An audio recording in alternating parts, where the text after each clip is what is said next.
कोई शर्त होती नहीं प्यार में, मगर प्यार शर्तों पे तुमने किया। नजर में सितारे जो चमके जरा, बुझाने लगे आरती का दिया। मतलब थोड़ा सा सुख जब जैसे ही आया तो महादेव को छोड़ दिया, आरती का दिया ही बुझाने लगे। नहीं, और कोई शर्त प्रेम में रखता है कोई? अपने बेटा से कोई शर्त रखा है आपने कभी कि हम तुमको प्रेम करते हैं, लेकिन शर्त है कि तुम मेरी सेवा करोगे तभी हम तुम्हारा लालन पालन करेंगे? मैंने कभी अपने बेटे बेटी से ये शर्त नहीं रखी। मैंने अपने भाई से ये कभी नहीं कहा कि भाई तुम हमेशा मुझको प्रेम से बोलोगे तभी मैं तुमको राखी बांधने आऊंगी, अगर किसी दिन मुझसे झगड़ा किया तो नहीं बांधूंगी। ऐसा किसी बहन ने अपने भाई से किया है? यानी प्रेम शर्त नहीं रखता, लेकिन शिव से प्रेम करने की ये विधा, ये तीनों सूत्र, जिसमें पहला सूत्र है दया मांगना, इसमें हम रखते हैं, बोलते हैं दया करिए, लेकिन रखते हैं शर्त। महादेव अगर आप मेरा ये काम पूरा कर दीजिएगा तो हम मनौती चर्चा करेंगे। करते हैं कि नहीं? क्यों? जबकि आप ये कह सकते हैं कि महादेव मेरे पास कुछ भी अच्छा होगा हम आप ही का नाम लेंगे, लेकिन काम आप वही कर रहे हैं, लेकिन बोलने का तरीका बदला कि नहीं? महादेव मेरे जीवन में अगर कुछ भी अच्छा होगा तो आप ही ना मेरे सबसे ज्यादा अपने हैं, तो हम आप ही की चर्चा करेंगे। देखिए ये भी एक तरीका है, लेकिन आप कहते हैं कि अगर पूरा होगा तब आपकी चर्चा करेंगे, और नहीं पूरा हुआ तब नहीं करेंगे। और चाहते हैं कि महादेव दया करते ही रहें। हम शर्त रखते हैं और कहते हैं कि महादेव आप दया करते ही रहिएगा। और महादेव की दया एक शिष्य पर जब हो जाती है तो उस शिष्य में कोई गुरु अपने शिष्य को अपने जैसा बनाता है। महादेव भी जब गुरु होंगे अपने शिष्य को अपने जैसा बनाएंगे। महादेव को कहाँ फर्क पड़ता है? उनके ससुर ने उनको नहीं बुलाया यज्ञ में, तो महादेव को कहाँ फर्क पड़ा? उन्होंने माँ सती को भी मना किया, तुम भी मत जाओ, छोड़ो, सबको बुलाया है, बुलाने दो। न मान का भय न अपमान का भय, जहाँ सारी चीजें खत्म हो जाती हैं वो है महादेव। और उस महादेव का एक रूप है जगत गुरु शिव का। तो सिर्फ कल्पना करिए और सोचिए महादेव के बारे में कि क्या आज तक ये महादेव हमारे इतने अपने हो सके थे, आज हो सके हैं, तो उस महादेव को छोड़ के अब कहाँ जाए? महादेव कितनी मुश्किल से मिलते हैं, कितनी मुश्किल से मिले हैं हम लोगों को। न जाने हम लोगों ने कितने जन्म लिए होंगे, न जाने कौन सा कर्मफल होगा कि ये मानव का तन मिला है, इंसान का शरीर मिला है, तब कहीं जाकर शिव गुरु के रूप में मिले हैं।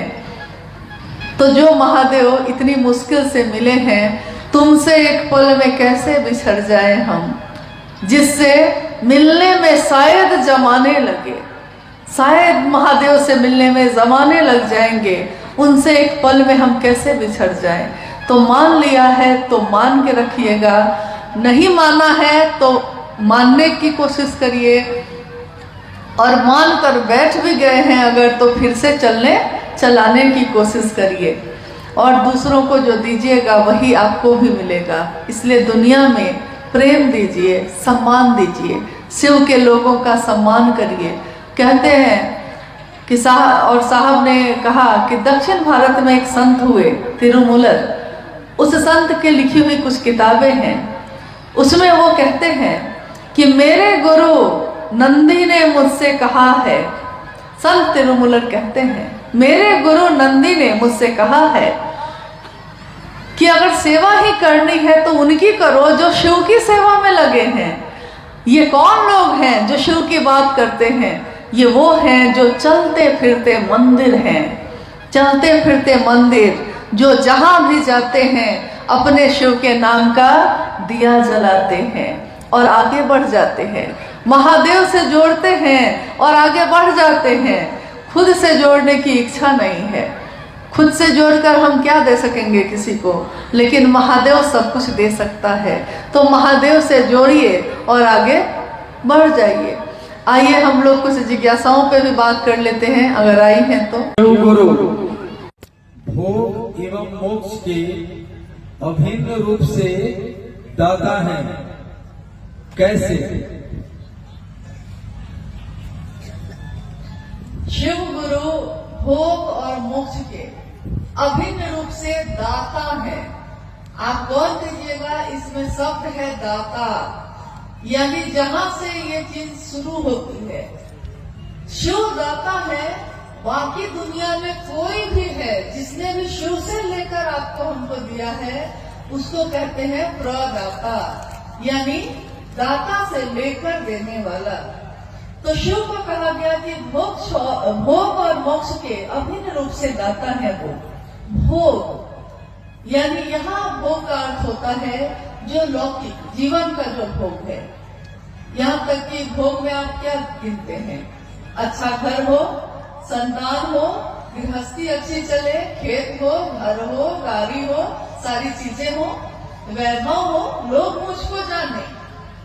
इस सब के साथ अंतिम शर्त ये रहती है कि लोग जाने कि हम हैं बड़का आदमी यहाँ के। आप सोचिए तो आखिर लोग घर सुंदर से सुंदर बनवाते हैं, लेकिन मैंने कितनी बार देखा है कि इसके लिए नहीं बनवाते हैं कि उनको मन है, वो इसके लिए बनवाते हैं कि बाकी गांव के लोगों का घर कैसा है पहले देख लेते हैं और देखते हैं कि अच्छा इससे बढ़िया घर हम बनवाएंगे। हमको उसको दिखाना है कि उससे बढ़िया घर बनाएंगे, तो वो उससे बढ़िया घर बनाते हैं। तब तक तीसरा आदमी शुरू कर देता है तो वो इससे भी बढ़िया बनवाता है। इसका कोई अंत नहीं होता। तो भोग यानी कि सारी चीजों का एक दिन अगर कोई वैराग्य किसी के मन में पैदा हो जाए तो वो सब चीजों का त्याग कर देता है। अपना घर गृहस्थी भी छोड़ देता है, अपना वैभव भी छोड़ देता है, साधु का वेश पहन के रास्ते पे निकल जाता है, किसी आश्रम में चला जाता है। लेकिन एक ऐसा भोग है जिसको वो कभी भी नहीं छोड़ पाता। वो कौन सा भोग है? सम्मान का। सम्मान नहीं छोड़ पाता वो। आपने सुना होगा कि परशुराम जो शिव के सेशन हुए भी, तो परशुराम जी इसी के लिए विख्यात थे कि प्रणाम नहीं किया तो श्राप दे देते थे सीधे। ऐसे कितने ऋषि कुल में भी लोग हुए, सम्मान नहीं छोड़ पाए। किसी ने प्रणाम नहीं किया तो आप इतने क्रोध में आए, किसी ने कुर्सी नहीं दी तो कहा इतने ही पे मेरा अपमान हो गया। आप कुर्सी की बात करती हैं। एक बार उस समय संयोजक पद हुआ करते थे गुरु भाई गुरुमानों के बीच, तो बिहार से कुछ गुरु भाई लोग साहब के पास आए हुए थे। साहब उस समय पटना में रहते थे। तो घर में छोटी सी जगह थी, घर में चाय बन रही थी अंदर सबके लिए। साहब ने कहा सबके लिए चाय बनवा दो, तो चाय बनी, चाय सबको दी गई। गलती से एक आदमी जो संयोजक थे गलती से छूट गए। अब मान लीजिए आप लोग सब बैठे हैं, मैं चाय लेके जाऊं और कोई एक आदमी तो गलती से छूट सकता है ना, तो अगर छूट गया है तो हम लोग मांग लेते हैं, अरे भैया हम छूट गए, हमको दे दीजिए। लेकिन उस गुरु भाई ने मांगा नहीं। मांगेंगे कैसे? मांग लिए तो अपमान हो जाएगा। साहब क्या बैठे हैं, चाय सबको मिल गई, गलती से छूट गए। उस समय वो कुछ नहीं बोले, लेकिन अपने घर लौट कर जब गए तो उन्होंने साहब के नाम एक लंबी सी चिट्ठी लिखी और उस चिट्ठी में उन्होंने कहा कि आपके घर में मेरा बहुत अपमान हुआ। मेरे सामने सबको चाय दी गई और मुझको सिर्फ छोड़ा गया, तो मैं आज से संयोजक का पद छोड़ता हूँ। साहब बड़ा हंसे। उन्होंने कहा कि बताओ, महादेव की बात करने वाले का मन इससे एक चाय की प्याली से टूट गया। मतलब छोटी सी बात पे बरसों के याराने गए। नहीं, छोटी बात पे ही बरसों से दोस्त यार हैं, मामूली सी बात होती है, उसी में जो दिन रात एक साथ खाते पीते थे मुंह फुला के बैठ जाते हैं। तो भोग की बात मैं कह रही थी कि भोग यानी सम्मान सबसे बड़ा भोग है। आप बताइए कि और चीजें आपके पास है या नहीं है, ये नहीं पूछ रहे हैं, लेकिन सम्मान है कि नहीं। कहीं भी आप महादेव की बात लेकर जाते हैं तो कोई आपसे घृणा करता है क्या? आपका अपमान करता है? कुर्सी देता है बैठने को। यहाँ तक कि अगर गुरु बाहर चले जाए तो घर के अंदर भी अनजान लोग भी अपने घर के अंदर बैठा लेते हैं, कि महिला है घर के अंदर बैठा लेते हैं, आपसी की चर्चा कर लेते हैं। गुरु भाई कहीं जाते हैं तो दरवाजे पे गांव के लोग जुट जाते हैं, अरे इनको चाय पिलाओ, कितना सुंदर बात कर रहे हैं, महादेव की बात कर रहे हैं, तो चाय पिलाओ, खाना खा के जाइए भाई जी। यानी जहाँ कोई पूछता भी नहीं था मुझको, इसी रास्ते से कर कितनी बार गुजर जाते, क्यों कोई मेरे रहने की व्यवस्था करता, क्यों कोई मेरे लिए खाना बनाता। लेकिन इससे बड़ा भोग और क्या होगा इस धरती पे? सम्मान। गुरु भोग देते हैं, गुरु के नाम पे शिष्यों को सम्मान मिलता है, मोक्ष देते हैं। मोक्ष मतलब मुक्ति, जन्म और मरण के चक्र से मुक्त हो जाना, मोक्ष प्राप्त कर लेना, यानी बार बार जन्म नहीं लेना पड़ेगा, शिव में ही मिल जाएंगे, ऐसा हो जाएगा। महादेव वो भी दे देते हैं। चलिए आपकी यही इच्छा है तो आपकी यही इच्छा पूरी होगी। लेकिन एक बार साहब ने पूछा चर्चा स्थल पे कि शिव के शिष्यों को अगर गुरु भोग और मोक्ष दोनों देंगे, दोनों दे देंगे, लेकिन जिसने शिव को चाहा है, जो शिव के नाम पे दीवाना है, मस्त है। कल गुरु महाराज ने कहा कि हम लोग मस्त हैं, महादेव की बात करके हम लोग मस्त रहते हैं। देखिए, जो गुरु के नाम पे मस्त है, दीवाना है, उसको गुरु अगर भोग और मोक्ष दोनों अभिन्न रूप से एक साथ देते हैं, वो लेगा कि नहीं लेगा? क्या करेगा? जिसको शिव से लगन लग गई हो, जो शिव से ही लगन लगा बैठा हो, सूरती के डोरिया गगन बीच लागल, कोई गेले गुरु से स्नेह हो, गुरु से स्नेह हो गया है। सुरती की डोरी यानी यादों की जो डोरी है कहाँ लग गई है? तो गगन बीच लागल, गगन के बीच जो शिव है ना, वो केंद्र में जो है, मेरी याद, मेरे दिमाग की हर चीज, मेरे दिल की हर चीज वहीं पे लग गई है। तो जो वहां लग गई है, तो उसके बाद महादेव कहते हैं ये भी लोगे कि क्या? तो अब चाहत ही नहीं है। साहब कहते हैं कि जिसने शिव को चाह लिया, उसको शिव भोग और मोक्ष देंगे भी, तो वो लेता कहाँ है? और जन्म भी वो बार बार लेना चाहता है, मोक्ष नहीं चाहता है। मोक्ष लेंगे तब तो खत्म ही हो जाएगा मामला, फिर महादेव का काम तो बहुत बाकी है। तो खाली इसी जन्म में करना है कि अगले जन्म में भी करेंगे हम लोग, कि जन्म जन्म तक ये करते रहेंगे? शिव के लोग शिव का आदेश जन्म जन्म तक करते रहेंगे। तो मोक्ष भी देने आ रहे हैं महादेव, तो हम लेने को तैयार नहीं है। महादेव भी कहते हैं कि हमेशा हमको पागले लोग से पाला पड़ता है। कोई उनके यहाँ ढंग है, भूत है, बैताल है, पिशाच है, देवता भी है, गंधर्व भी है, सब अलग अलग तरह के लोग हैं। उनको भी लगता है कि देखिए, तो गुरु भोग और मोक्ष दोनों अभिन्न रूप से देते हैं। हाँ, अगर आप लेना चाहिए तो अब आप लेना क्या चाहते हैं? बात तो ये है।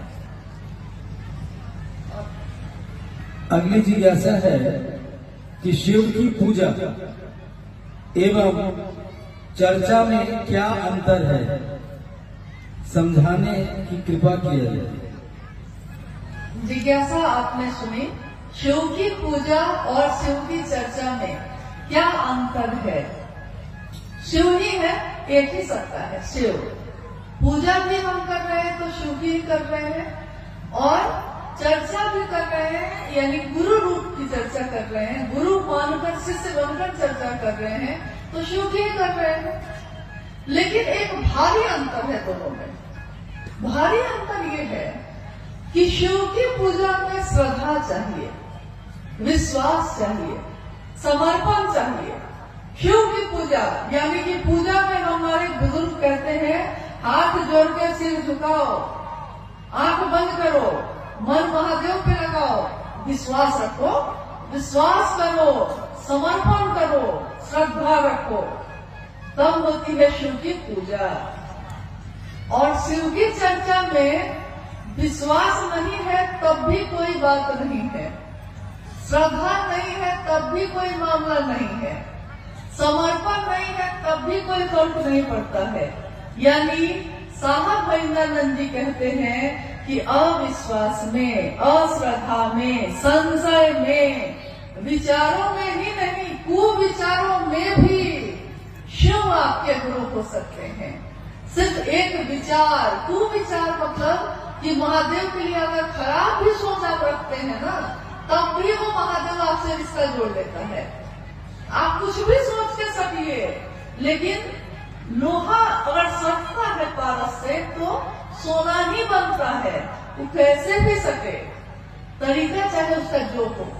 यानी शिव की पूजा में श्रद्धा चाहिए, विश्वास चाहिए, समर्पण चाहिए। और महादेव की चर्चा में विश्वास हो तब भी ठीक, अविश्वास हो तब भी ठीक। मास्टर को कोई फर्क नहीं पड़ता कि आप उस पर विश्वास करते हैं कि नहीं करते हैं। खाली क्लास में चले जाइए, वो मास्टर तो पढ़ा ही लेगा। वो चाहे जबरदस्ती पढ़ाए, चाहे खुशी खुशी पढ़ाए, लेकिन पढ़ा के बच्चा को कलेक्टर बना ही देता है। मास्टर पढ़ा लेगा। तो महादेव के पास जाने के लिए श्रद्धा है तो जाइए, क्योंकि श्रद्धा तो भक्त को होगी, समर्पण तो भक्त को होगी। क्योंकि पहला सूत्र कहता है शिव से दया मांगना याचना की अभिव्यक्ति है, भक्ति की अभिव्यक्ति है। दया मांगना, याचना करना भक्ति की अभिव्यक्ति है। और भक्त कौन होता है? हम लोग अमूमन बोलचाल की भाषा में कहते हैं कि अरे ये अमुक चीज के भक्त हैं, ये इनके भक्त हैं। लेकिन भक्त होना बहुत बड़ी बात होती है। हम जब कहते हैं कि कोई विचार में शिव को गुरु माना है, विचार भी जब घने होते हैं, घनीभूत होते हैं, तब वो भाव बनते हैं। भाव भी जब घनीभूत होते हैं तब वो प्रेम बनता है। प्रेम भी जब घनीभूत होता है तब कहीं जाके भक्त होता है, तब भक्ति होती है। तो क्या वैसी भक्ति हम लोग की है कि शिव नहीं तो कोई नहीं? क्या उमा के जैसा है कि वरहू शंभु नहीं तो रहूं कुंवारी, वरण होगा तो सिर्फ शिव का नहीं तो किसी का नहीं होगा? क्या ऐसी भक्ति है? अगर है तब भी शिव के लिए है आप, और नहीं भी है अगर, तो ये रास्ता बहुत सरल है कि गुरु मान लीजिए, तू गुरु बनाना हो जेकर देहल चोला बा, दुनिया का भी कह के देवे वाला भोला बा। तो दुनिया क्या देती हमको? दुनिया तो कभी प्रेम देती है, कभी अपमान करती है, कभी अपना बनाती है, कभी पराया कर देती है। लेकिन महादेव तो ऐसा नहीं करते। वो एक बार अपने हो जाते हैं तो हमेशा अपने ही रहते हैं। तो शिव की पूजा और शिव की चर्चा में, दोनों में बड़ा भारी अंतर है। लेकिन शिव की चर्चा आपके मेरे मन में धीरे धीरे शिव के विचार को, उन्हीं के भाव को, उन्हीं के प्रेम को, उन्हीं की भक्ति को गहरा करता चला जाता है। और साहब महेंद्रानंद जी ने कहा है कि शिव की शिष्यता में एक ही चीज अनिवार्य है। क्या? शिष्यानुभूति पढ़ी है आपने? साहब की बोली हुई, वो लिखी हुई किताब है, छोटी सी, 1990 के दशक में छापी गई थी। आप में से किसी ने शिष्यानुभूति पढ़ी है? आओ चले, शिव की और किताब में भी है वो। आपने किसी ने पढ़ी है?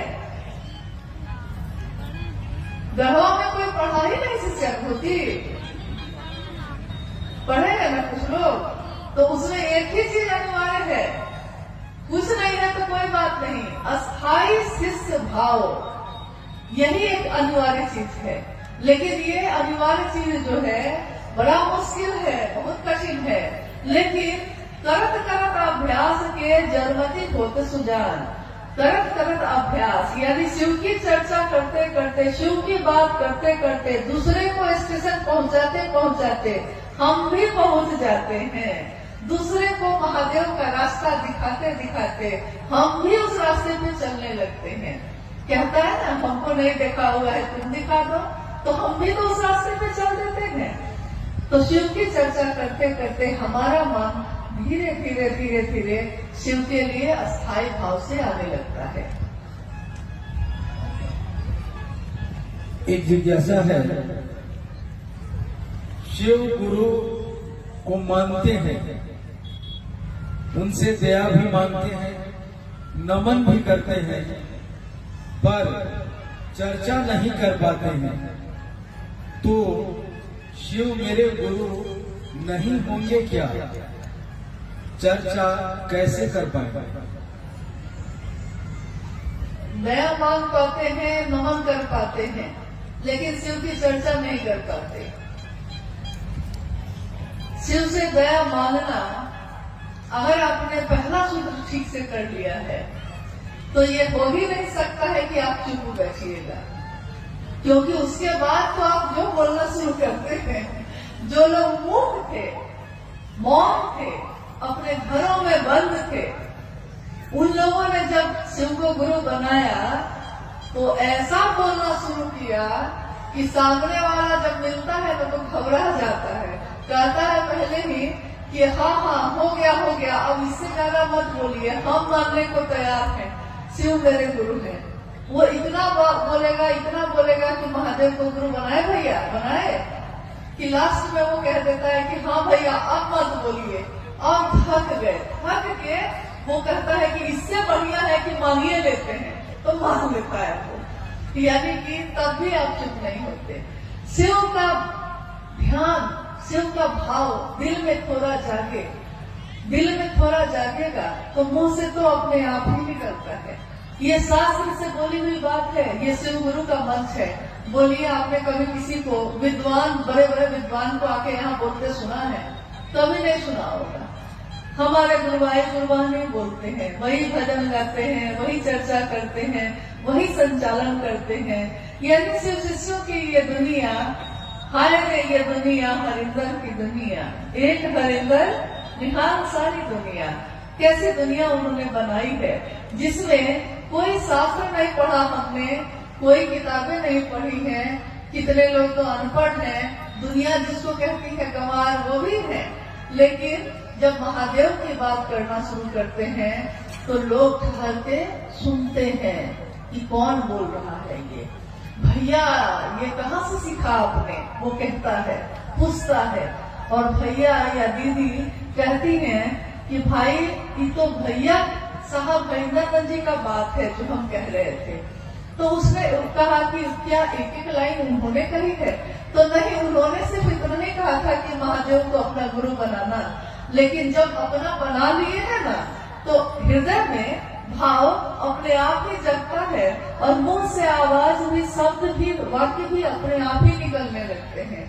यानी कि महादेव का ध्यान थोड़ा सा हो जाए, थोड़ा सा भाव हृदय में जग जाए तो चर्चा तो आप खुद ही करने लगते हैं, फिर आप रुकिएगा ही नहीं। इसलिए महादेव से दया जो आप कह रही हैं कि हम मांगते हैं, उसको सचमुच में मांगिए। इसके लिए मांगिए कि महादेव आपका काम से हो सके, इसके लिए मांगिए। बाकी तो उनकी दया से ही सब कुछ हो जाता है। आप खुद सोचिए, साहब के जीवन में, अभी आपने थोड़ी देर पहले सुना, शिव की शिष्यता की पृष्ठभूमि, व्याप्ति, प्रयोजन, यानी साहब के जीवन की घटनाओं के बारे में आपने सुना। साहब के जीवन में 1974 में उन्होंने शिव को गुरु माना, 1975 में नमः शिवाय मंत्र आया, 1986 में आकाशवाणी हुई थी जिसमें आवाज आई कि तुम जो करते हो दूसरे को करने को नहीं कहते। और उसके बाद, इस घटना के बाद से साहब दूसरों से भी कहने लगे। हालांकि 1982 से उन्होंने शिव की बात शुरू कर दी थी, लेकिन 1986 के बाद से ये बात बहुत रफ्तार से होने लगी। लेकिन पहला सूत्र क्या है? क्योंकि कहा जाता है कि गुरु का आदेश शिष्य के जीवन का आधार होता है, तो इस तरीके से तो आकाशवाणी जो हुई थी, गुरु का आदेश तो वही था, पहला सूत्र तो वही होना चाहिए था। लेकिन पहला सूत्र क्या हुआ? शिव से दया मांगना। यानी शिव से दया मांगना, साहब ने कहा कि मैंने अपने जीवन की घटनाओं से ये समझा है कि ये नमः शिवाय का आना और जाना, ये भी शिव की दया है। ये आकाशवाणी का मुझको प्रेरित करना महादेव के काम को करने का, ये भी महादेव की दया है। मेरे मन में इस श्लोक का गूंजना कि गुरु र ब्रह्मा गुरु र विष्णु गुरु र देवो महेश्वर, गुरु साक्षात पर ब्रह्म तस्मै श्री गुरुवे नमः। और मेरे मन में गुरु भगवान होते हैं तो भगवान गुरु क्यों नहीं है, भगवान को ही गुरु मान लिया। ये प्रेरणा मेरे मन में भरने वाले शिव की दया है। उस प्रेरणा के बाद मैंने शिव को गुरु मानने के बाद अपनी पत्नी से कहा, उसके बाद दुनिया के लोगों से कहा, नमः शिवाय आया, आकाशवाणी आई, दुनिया में लोग, कुछ लोग 12 लोग 13 लोग पहले शिव के शिष्य बने, फिर उसके बाद सैकड़ों लोग बने, हजारों बने, लाखों बने। आज शिव शिष्यों की संख्या करोड़ों में है। यहाँ तक कि लोग कहते हैं कि गणना हो सकती है क्या, तो हम लोग कहते हैं कि असंभव है। क्यों? क्योंकि जैसे ही गणना शुरू करिएगा, इधर से शुरू कीजिएगा कि तब तक तो दूसरा लॉट जारी है। मतलब अभी 5 आदमी का किया है तो 10 आदमी तो और घोषणा होके रेडी है। कितनी की गणना करिएगा, कितनी की गिनती करिएगा, तो देखिए गणना नहीं हो सकती, इतने शिव के शिष्य हैं। किसके कारण हुआ? तो पहले सूत्र में साहब ने कहा कि शिव की दया के बिना यहाँ कुछ भी नहीं हो सकता, यहाँ करने जैसा कुछ भी नहीं है, मात्र महादेव की दया ही करने लायक है। देखिए अभी हम लोग आए तो धूप थी इतनी तेज, महादेव के भाव में हम भी हैं, महादेव के भाव में आप भी हैं। क्या मौसम नहीं बदल गया? कब हवा ठंडी हुई आपको पता भी नहीं चला, आपका ध्यान भी नहीं गया। इससे पहले बहुत गर्मी थी। तो मौसम बदलते हैं, भाव बदलते हैं, मन बदल जाता है, गलतफहमी खुशफहमी में बदल जाती है, कुछ भी हो सकता है यहाँ। तो महादेव की दया से सब कुछ हो सकता है। तो पहले सूत्र में साहब ने कहा कि महादेव की दया ही शिष्य के जीवन की शुरुआत करता है। अगर नींव का पत्थर मजबूत हो तो उसमें कितनी भी बड़ी इमारत बनेगी वो मजबूत होगी। नींव का पत्थर यानी कि घर जब हम बनाते हैं तो घर बनाते समय नीचे नींव बनाते हैं, तो नींव बहुत मजबूत बनाते हैं, क्योंकि हम कहते हैं कि नींव मजबूत होगा तब ना दीवार भी मजबूत होगी। तो शिव से दया मांगना उसी नींव की तरह है। अगर शिव से दया मांग लिया है ठीक से, मन से, इसके लिए कि आपका काम हो सके, तो चर्चा तो आप ढूंढाल करिएगा और नमन में तो आपका मन दिन रात रहेगा ही रहेगा। इसके सिवा और कोई चारा नहीं है। अब क्या आएगा?